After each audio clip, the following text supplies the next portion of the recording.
سلام ګرانو لیدونکو د نن ورځې څو تازه او مهمو خبرونو ته ښه راغلاست له مینه یوټیوب چینل څخه. پاکستاني ځواکونو د پښتون ژغورنې غورځنګ مخکښ غړی علي وزیر نیولی دی. پاکستان کې د پښتون ژغورنې غورځنګ PTM غړي وایي چې امنیتي ځواکونو د دغه غورځنګ یو مخکښ مشر او د قومي اسمبلۍ غړی علي وزیر نیولی دی. د PTM د مشر منظور پښتين یو نږدې ملګري ادریس پښتين پر خپله ټویټر پاڼه لیکلي چې علي وزیر د 2023 کال د بودیجې په تړاو جلسې ته روان و چې له شمالي وزیرستان وتښتول شو. هغه زیاته کړې چې امنیتي ځواکونو نوموړی د سپلګي پوځي چوڼۍ ته لیږدولی دی. د PTM یو شمېر غړو له تېرې ورځې پر خپلو خواله رسنیو لیکلي چې امنیتي ادارو یې د پرلت د دوام په صورت کې د مشرانو د نیولو ګواښ کړی دی. طالبان یو ځل بیا د پاکستان او TTP ترمنځ د مذاکراتو هڅه کوي. پاکستاني رسنیو خبر ورکړی چې افغان طالبانو د تحریک طالبان پاکستان او دغه هیواد د حکومت ترمنځ د خبرو اترو د بیا پیلولو هڅې پیل کړي دي. ایکسپریس ټریبیون د یکشنبې په ورځ چې د غبرګولي په 28مه نیټه ده راپور ورکړ چې په دې وروستیو کې د تحریک طالبان پاکستان مشر نورالي محسود احتمالاً د افغان طالبانو په منځګړیتوب د پاکستان او افغانستان د سرحدي سیمو له یو پلاوي سره کتلي دي. دا غونډه د هغو هڅو یو برخه ده چې د هغو خبرو اترو د بیا پیلولو احتمال وڅېړل شي چې د تیر کال په نومبر میاشت کې ځنډول شوې وې. تر اوسه د اړو لورو په رسمي توګه دا موضوع نه ده تایید کړې. په همدې حال کې د پاکستان د حکومت یو جګپوړي چارواکي ویلي چې د پاکستاني طالبانو په اړه دغه هیواد په پالیسۍ کې کوم بدلون نه دی راغلی. دغه چارواکي چې نه یې غوښتل نوم یې واخیستل شي وویل موږ نور د تحریک طالبان پاکستان سره خبرو اترو په لټه کې نه یو. عام افغانان بیا وایي طالبان باید له دې کار څخه تیر شي ځکه تیر ځل هم دا غلطي وکړه او نړۍ ته یې وښوده چې TTP افغانستان کې شتون لري. طالبان وایي لوی اختر د راتلونکي اونۍ په چهارشنبه دی. په افغانستان کې د طالبانو حکومت سترې محکمې اعلان وکړ چې د راتلونکي اونۍ چهارشنبه د لوی اختر لومړۍ ورځ وي. د طالبانو سترې محکمې ویلي چې د دوی د قاضي القضات شیخ عبدالحکیم حقانی په مشرۍ د میاشت لیدو مرکزي کمیټې ته د ذوالحجې میاشتې د لیدل کېدو معتبر شهادتونه رسیدلي او پر دې اساس نن دوشنبه د ذوالحجې لومړۍ نیټه ده. تر دې وړاندې د طالبانو حکومت کې د کندهار ولایت مقام مطبوعاتي دفتر ویلي و چې د میاشت لیدنې کمیټې له لوري دغلته ناسته او د معتبرو دوربینونو له لارې د میاشتې لیدنې هڅې وشوې. دا یادونه ده چې د سعودي عرب سترې محکمې هم اعلان کړی چې هلته هم د ذوالحجې میاشت لیدل شوې او راتلونکې چهارشنبه به د لوی اختر لومړۍ ورځ وي. ایران طالبانو ته ویل د خواف هرات اورګاډي پټلۍ په بشپړ ډول همکاري کوو. د افغانستان په چارو کې د ایران د ولسمشر استازي د طالبانو د اورګاډي پټلۍ د ادارې له مشر سره د خواف هرات د ریل پټلۍ په برخه کې د همکاریو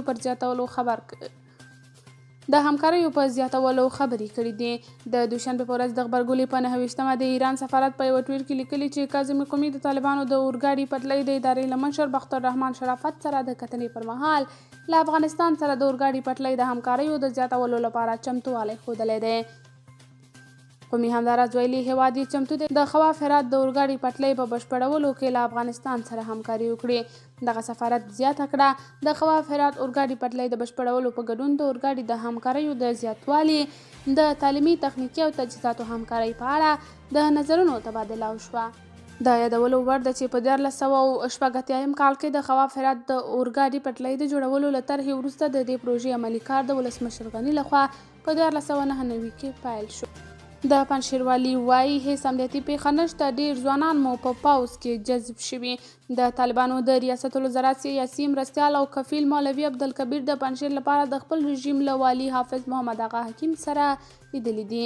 د مولوي کبیر دفتر وایي د پنجشیر والي په دغه کتنه کې وویل له اوږدې مودې راهیسې په پنجشیر کې هیڅ امنیتي پیښه نه ده رامنځته شوې او امنیتي ادارو دا لاسته راوړنه د ولسونو په همکارۍ خپله کړې ده. نوموړي زیاته کړې د پنجشیر د خلکو له غوښتنو وروسته او د ځایي ادارو په همکارۍ ګڼ شمېر کسانو ته د کار زمینه برابره شوې او همدارنګه په دې وروستیو کې ډېر شمېر ځوانان د طالبانو د پوځ په لیکو کې جذب شوي دي. د نوموړي په خبره خلک د پنجشیر له مرکز څخه ولسوالیو ته د غځېدلو سړکونو د رغولو د استنادي دیوالونو او د برېښنا په برخه کې د پروژو د پیل غوښتنې لري. د پنجشیر طالب والي د دغه ولایت په ټولو سیمو کې له خلکو سره د خپلو سرتیرو د ښه چلند په هکله د ریاست الوزرا کفیل ته ډاډ ورکړ. په ورته وخت کې د طالبانو د ریاست الوزرا سیاسي مرستیال او کفیل ویلي چې د پنجشیر د خلکو غوښتنو او رغنیزو پروژو ته لومړیتوب ورکوي. اسرائیل د امریکا ایران ترمنځ د اټومي پروګرام په هکله په موقتي معاملې مخالفت. د اسرائیل صدر اعظم بنجامین نیتنیاهو یکشنبه د موقتي موافقې په هکله چې د راپورونو له مخې د ایران د اتومي پروګرام په هکله د واشنګټن او تهران ترمنځ پرې خبرې اترې کېږي مخالفت څرګند کړ. نتنیاهو وویل اسرائیل متحده ایالاتو ته خبر ورکړی چې زموږ په اند وړې موافقې هدف نه پوره کوي او موږ یې مخالفت کوو. سره له دې چې د متحده ایالاتو د بهرنیو چارو وزارت تېره اونۍ ویلي وو چې ایران سره هیڅ کومه معامله نه ده شوې او په دې هکله راپورونه یې هم ناسم وبلل. خو د اسرائیل په مطبوعاتو کې داسې راپورونه خپاره شوي چې ګوندې واشنګټن د تهران سره په یوې داسې معاملې خبرې کړي چې له مخې به یې تر یوه حده د ایران اتومي پروګرام مهار شي او هم به په ایران یو څه اقتصادي بندیزونه لري شي.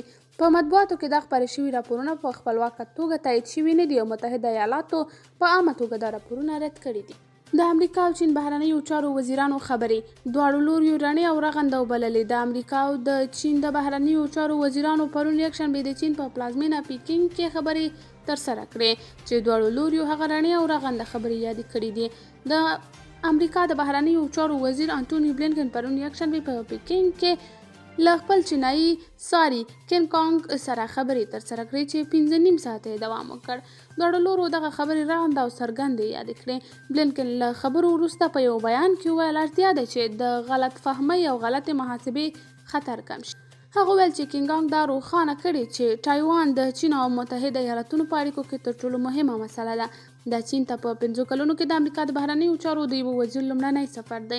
امریکایي چارواکو له دغو خبرو مخکې ویلي چې د نړۍ د دغه سترو اقتصادي لرونکو هیوادونو ترمنځ د اختلافاتو د هواري چانس دومره زیات نه دی.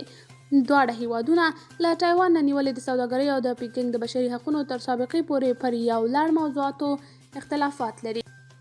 کابل ښاریان د برېښنا پرچاوۍ له ډېرېدو شکایت کوي. په کابل کې په دې وروستیو شپو او ورځو کې د برېښنا د پرچاویو ډېرښت کابل میشتي او یو شمېر کارخونو لرونکي اندېښمن کړي دي. د کابل اوسیدونکي وایي د هوا په ګرمېدو سره د برېښنایي وسایلو لپاره برېښنا ته اړتیا لري او د برېښنا له شرکته غواړي چې د برېښنا پرچاوي ټکنه کړي. له دې سره سم د برېښنا شرکت مسؤلین وایي د هوا په ګرمېدو سره هیوادوال د برېښنا له انرژۍ ډېره استفاده کوي او په وینا یې دغه وضعیت ته د رسېدنې لپاره 2000 میګاواټه برېښنا ته اړتیا ده. قدرمنو کتونکو دا و د نن خبري ټولګه. تر بیا چې ستاسې درانه حضور ته حاضرېږم په لیاله مو سپارم د الله په امان.